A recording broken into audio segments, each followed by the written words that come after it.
So I'm reviewing my Amazon advertising campaigns, and one thing I always like to tell other sellers and other publishers who are using Amazon advertising, it is not fire and forget. You do have to check. You have to tend the garden every 2 weeks or so. And I want to give you a real example of something that can go bad if you're not paying attention. So this highlighted campaign down here, Sheets SD look back February 2024. So I set this up maybe month and a half ago. For the first 2 weeks, it did okay. But then I want to show you something. The spend is $377. The sales is $223. So this thing is just losing a ton of money. Not only that, like the sales don't even take into account the fact that I pay a lot in terms of costs and other things. So the actual so-called profit from sales is the net profit from the sales is really, really low. So what I'm going to do, I'm going to go into this campaign.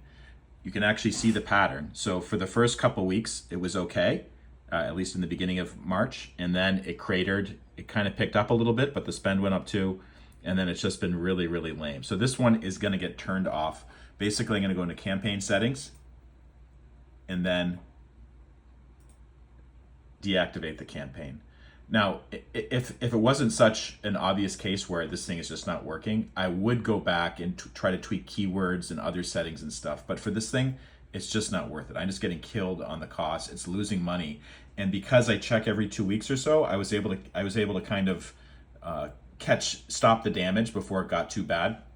I know there's a lot of sellers out there who never check their campaigns or rarely do so, and they're just getting creamed on costs, and like money is just flying out the door. So you really have to tend the Amazon ad garden as often as you can. I suggest every 2 weeks, maybe even more than that if you're just getting started.